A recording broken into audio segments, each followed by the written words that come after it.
So the hole shot is behind the flat corner Yep. and before in front of the safety. Yep. Exactly. On Gotcha. typically towards the sideline too. Right. Yeah. Let's talk about what cover 2 is, and then you Yeah. can show me where the hole is, right? Yeah. All right.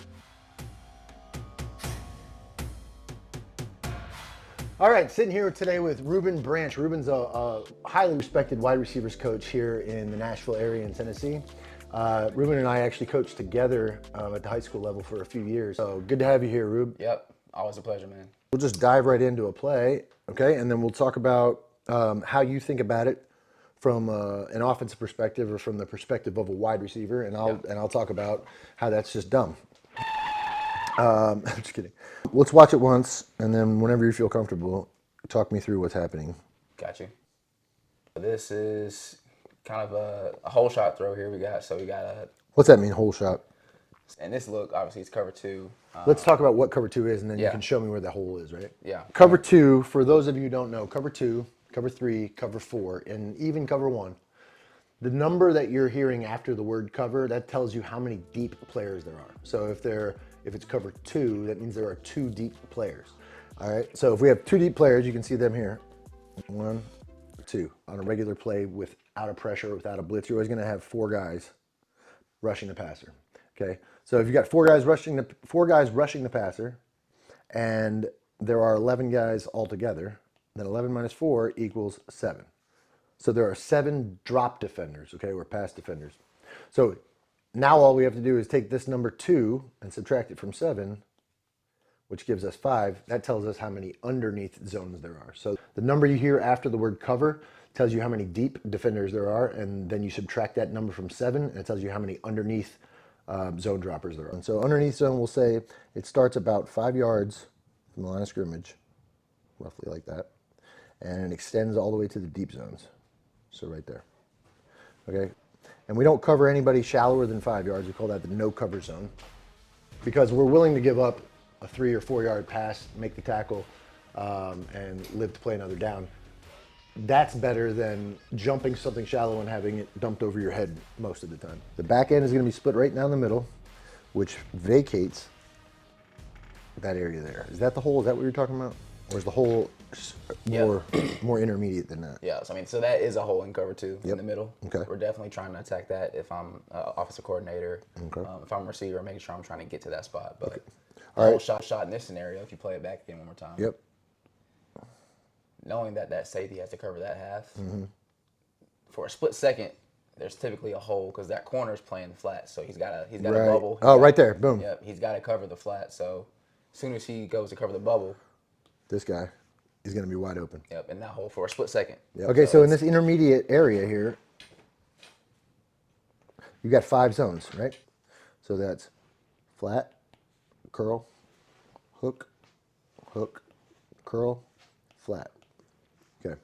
Now, in cover 2, there are 5 defenders for these 6 underneath zones. Okay, so we give the Mike backer, usually, both the hook drops, and then the outside backers have the curls, the corners have the flats. So this is actually a defense that we would call on in shorter yardage passing situations, most likely, because we have so many underneath defenders. There aren't a lot of empty spaces in the intermediate part of the field. So does that mean that as an offense, you're looking at cover 2 as more of a chance to go deep? Yeah, a lot of OCs, they'll see that and say, hey, like if it's 2nd and 5 or short, let's take a shot. Or if we need to get, let's say it's 3rd and 4, and we need to get 4 or 5 yards. Figuring out, hey, where are the holes in cover 2, which are hole shots typically. Knowing you got those 5 defenders playing those zones underneath, they either got to cover deep or got to cover shallow. Right. So putting high-low situations where maybe you drag across underneath and you dig in the back. It's just putting guys in conflict typically. All right, so you're the Z. You look out here. Can you tell right away? Yeah, so easy ways to kind of tell what you're going up against. So off the jump, I'm thinking, all right, this is some sort of either cover 2 or cover 4. The next thing I'm looking at is, all right, where are the corners? Because that'll tell you whether it's cover 4 or cover 2 sometimes.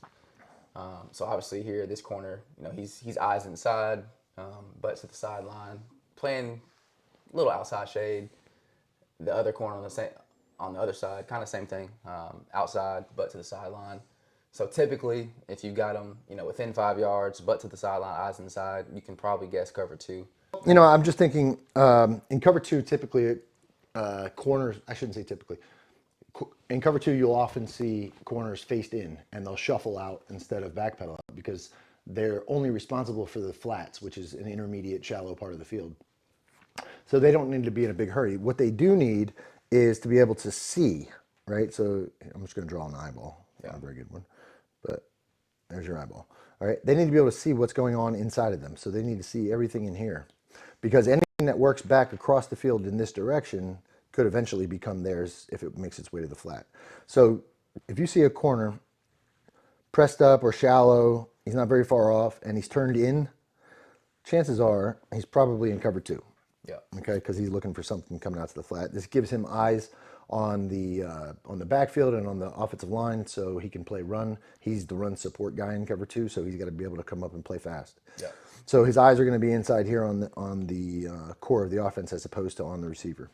Linebackers in cover two. One thing that's really important is we got to get hands on the receivers. Yeah. Okay, because with 5 guys underneath and only 2 guys deep, these guys need help. Right? So what we're going to try to do is I'm going to tell these guys to funnel the receivers to the safeties, right? Yeah. So that means that our outside guys, okay, our cover two corners, will force the number 1 receiver inside if they can, okay? If he won't go inside, well, he'll use the sideline to push him out of bounds. But ultimately, he wants to funnel him inside, right? And then the outside backer to his side, this guy here, is going to funnel this receiver to the outside. So what you end up with is, hopefully, a funnel to your safety, right? That makes it a lot easier for this guy to be able to cover 2 receivers when they're not spread out so far. Yep. Okay. So, so what I would like to see is this backer come, make collision this receiver, knock him off of his route, and send him in this direction. I would like to see the same thing out of the corner, pressing in this way. The ideal situation would be if the 2 receivers ran into each other right in that tunnel. Yep. Yeah. Yeah. So how do you guys deal with that, with those kinds of things? I imagine you get reroutes more so in certain coverages than in others. Yeah. Clean cover two. Cover two, right? Yeah. So how do you guys deal with that? Yeah, typically, I mean, when I was coming up, it was, if you've got all hitches called or hitches on the outside called, if you got anything where it's pressed or he's within 5 yards, we're converting to fade balls. Okay. And vice versa. If it's, they're in quarters or a deep cover 3 and we got fades called, you get to 12 yards and he's still backpedaling, shut it down. Just hitch? Yeah. Okay. But a little deeper though. Okay. A curl maybe? Yeah, like a curl. Okay. Yeah. So what you're saying basically is he starts this route, right? And he's either gonna fade or he's gonna sit eventually, right? Yeah. I imagine he knows the play call. So the number 2 receiver here, the F, whatever we're calling this guy, he's running a bubble. So in knowing that, it's just it's a out and up kind of deal. So it's like knowing you've got a guy coming out. If you release inside, you're setting him up for failure, right? Because he's got eyes on inside. So if you see something breaking inside and you go inside, he's funneling you. I'm good there. Safety's got him. Okay. I'm going to crack the bubble or the out route. Okay. But if he goes outside release, he's like, man, I've got to carry him outside or turn my hips and get my eyes off of number 2, and now he's open. Or I'm open on the whole shot. Gotcha. So it's kind of putting that corner in conflict to where he's got to choose, do I want to cover this out route or do I want to carry you to the sideline? Because I know my safety can't get to the sideline. So I would imagine then if you're a receiver and you see cover 2 and you see that corner lined up inside of you, you're probably looking at your chops there. Like you're going to end up on his backside. He's not going to be able to see you, right? If he doesn't turn. So corners, please. If you're a cover 2 corner or if you're just any player who has to have eyes on anybody, make sure you can see them. I think people talk about the importance of your eyes all the time, but quite literally, without good eyes, you can't play the game because you can't see where you're supposed to be. Yeah. So this guy here, this corner, all right, let's go ahead and start this play and see. And I would say too, before you go on that, like sometimes you're not running a route for you to get open. You're running a route for the whole offense to work. That would be like ready for the whole shot throw. Yeah. So putting someone in front, right, and someone behind, and making this guy choose. Yep. Right, and very often what happens is this guy sees the cheese and he goes to get it, takes the bait, he jumps this, there's the whole shot, boom, right? So instead what we tell the corners in cover 2 is play everything from deep to short. Again, we're not really that concerned with this guy catching the ball 2 yards behind the line of scrimmage. We think we can make that tackle, right? We're all A little too cocky probably, but we think we can make that tackle.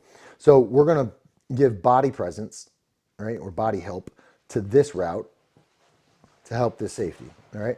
So we may not be able to actually touch the ball or knock it down or defend it or deflect it or whatever, but often what we can do by sinking is cause the quarterback's arc to be greater.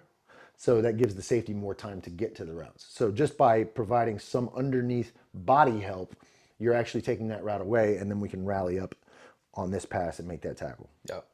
Yeah? Yep.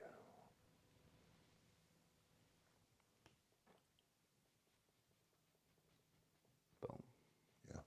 I mean, that's classic hole shot, right? I mean, that's just exactly how you draw it up. Yep. And it was just so easy for this guy. So tell me, if you're the number one receiver, you know right away, right? Like, you know, as you see that quarter step As forward. soon as I clear the corner and I don't get any contact, Right. I should be his head turns as soon as he clears. Boom. Ball should be there. Should be right there. Yeah. Takes him just a little bit longer to throw it than he wants, probably because of the play action. Yeah. But let's see what that play action does. Freezes those backers. It freezes the corner a little too, right? Yeah. The corner sees run action, so he's the force guy, so his first thought is aggressive. Yeah. Right? And that might be just enough to get his mind off of the fact that he needs to provide body help. Yeah. Right? Now, what's also big about this, the outside backer, right? Right? Yep. So he's got to relate to the number 2 receiver. All right? So the curl player relates to the inside of 2. Inside 2. Okay, so there's the number 2 receiver. But he gets run fake here, right? So he's got to hold just for a second right there because that's his gap. All right? So just by freezing him for 1 second right there, if the corner did stay back and he threw this ball here, this guy's got a long way to go to make that up. You see? Mm-hmm. So this is a smart play. It's not a very unique play. This is just like an RPO type look. But you can see what kind of problems it causes for the curl player, right? That's who we would call the conflict defender there, because he's got width that he has to relate to out here in number 2, but he also has an interior run gap. So that's the conflict player, and he's almost never going to be right. So the offenses can pretty much dictate what play they're going to run based on what they know he'll do. Yep. That makes sense. Yep. What's your answer to a play like this? Yeah. Where we're trying to put that guy in conflict, hit the whole shot. Oh, well, for me, this is pretty easy. I tell my corner to stop being so nosy, right? Like, he's going for a knockout shot or a pick or something. And quarterbacks aren't dumb. They're going to see that. Like, that's what they're looking at, and he just fell right into it. Yeah. So the first thing I would say is corners don't need to attack anything right away unless it's a run, right? Go ahead and play this deep to short. So we call this OVS, right? Outside vertical stretch, because what we end up with is a guy here, and oftentimes there's a third guy at another level, right? That would be called OVS, outside vertical stretch. If it was in the middle of the field, that would be called IVS, inside vertical stretch. Okay, but all they're trying to do is put this guy in conflict, which they do really well, and it works out well. Let's look at the other side real quick. So on the backside, like you said, we have these 2 deep over routes, Dover, you could call it. Kind of almost looks like a skinny post at the top, right? But you got a pretty deep over and a skinny post. So you might even call that a pin route. A lot of people call it pin, post, and in. And the nice thing about this, the thing that makes it difficult for the inside backer here, for the Mike backer, is that guy's crossing his face. He becomes the new number 3, this tight end. Okay, so right now, the way we relate to this is there's 1, there's 2, there's 3, there's 2, there's 1. Right? So as the Mike backer, he's always relating to number 3 in zone coverages. Okay, so wherever the number 3 receiver is at any point in the play, the Mike backer should be relating to him horizontally. He needs to keep pace with him horizontally on the field, okay? So right now, this is number 3. But what you'll see is as this tight end drags across the field, at some point, these 2, I'm sorry, I'm just pointing at the quarterback, but that's number 3. At some point, the tight end and this running back switch their relative positions on this field. So right about here, I'm guessing. Okay, this guy becomes 3, and this guy becomes 2. Okay, so, and this is a very standard cover 2, right? This is not Tampa 2. The Mike linebacker doesn't look like he's trying to run through the middle of the field, although he wouldn't anyway. Do you guys know what the rule is in Tampa 2 for the Mike backer? The Mike is usually that deep middle. Deep middle, but only if there's two vertical to one side, Okay. right? So a Mike backer in Tampa 2 is going to look to the passing strength first because that's his first threat, right? So ball snapped, he clears run real quick, and then he just hauls butt right down the middle of the field, all right? And as he's going, as soon as either of these receivers shuts their route down, he can shut it down. Unless there's two vertical on the other side, okay? So in this case, this is a rare case, but in 2x2, two here, right? He's got the potential of two verticals on both sides. So he's going to run right down the field. He's going to flip his hips to the strength and then backpedal like he's going to play it like a middle of the field safety. Yeah. He's not doing this. So they're in standard 2 here. So now his job is to relate to the number 3 receiver. So this looks very much like a waggle. Are you familiar with waggle? Like a play action? Yeah, it's like a type of, it's like bootleg. Yeah. Okay. So the idea is we get everyone going in one direction, right? Get the running back going flat across this way, and then sneak in an over route behind the linebacker. Yeah. So what they want the Mike backer to do here is step up with the run fake, right, and then be late getting back to this route. Yeah.